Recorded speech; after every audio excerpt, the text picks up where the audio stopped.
6개씩 5줄인가? 이렇게 애들이 돼 있잖아. 근데 우리 집에 있는 그 동그라미 판, 냉장고에 있는 판은 2개씩 5줄로 돼 있단 말이에요. 그럼 내가 이거를 대충 몇 개를 사야 이 안에 넣겠구나. 이런 거 계산하잖아, 이런 거. 이게 다 거의 곱셈 나눗셈으로 우리가 계산하고 있는 거예요. 저절로 암산하면서. 이런 것들을 하고 있단 말이에요.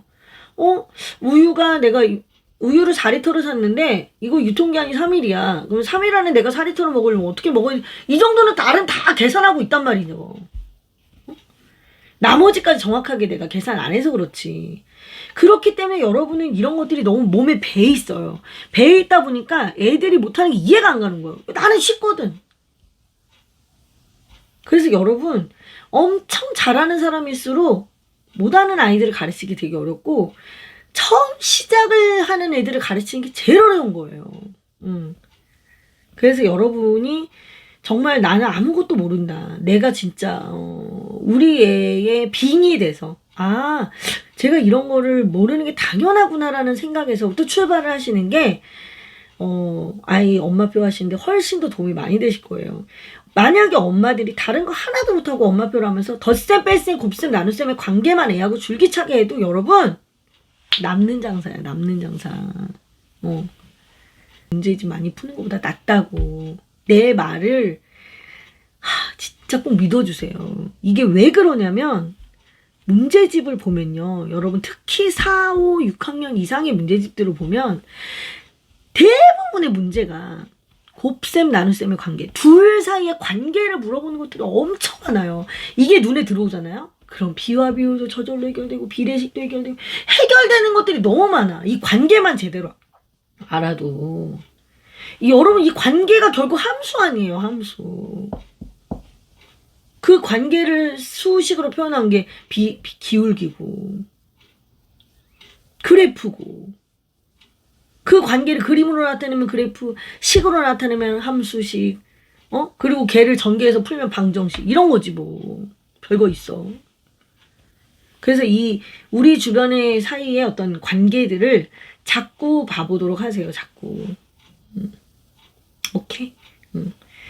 이거는 또 제가 너무나 중요한 부분이기 때문에 나중에 또 기회가 될 때마다 제가 또 새로운 깨달음을 얻을 때마다 그때마다 여러분들한테 말씀드릴 거예요. 그러니까 너무 그런 부분에 대한 걱정은 하지 않으셔도 될 것 같아요. 네. 이렇게 하도록 하겠습니다. 오늘 영상은 여기서 마무리하도록 하겠습니다. 에그블럭을 공부를 할 건데 이거를 생방으로 해볼까? 이런 생각이 들어요. 요즘 제가 생방송이 재미에 빠져가지고 아니 이렇게 영상을 하나를 만들어서 영상 업로드하기가 되게 힘들어요. 근데 생방송은 되게 편한 게 생방 웹캠 딱 하나 누르고 그 다음부터 막 떠들면 되거든요. 그리고 저는 생방이 재밌는 이유가 제가 이렇게 영상을 하나 업로드할 때는 저 혼자 이렇게 쳐다보면서 나 혼자 대답했다 생각하고 이렇게 하잖아요. 그런데 줌이랑 생방송은 안 그래요. 사람이 앞에 있고 그 사람들이 뭔가 반응을 하잖아요. 유튜브에서 생방을 하면 그분들이 비록 얼굴은 보이지 않아도 댓글로 계속 뭔가가 올라와요. 반응이. 저는 그게 되게 재미있어요. 이렇게 뭔가 핑퐁 왔다 갔다 하는 것 때문에. 그래서 그거는 한번 제가 고민해 보도록 하겠습니다. 네, 오늘 영상 여기서 마무리하도록 할게요. 여러분 구독과 좋아요 그리고 알람 설정 부탁드릴게요. 안녕히 계세요. 빠이빠이.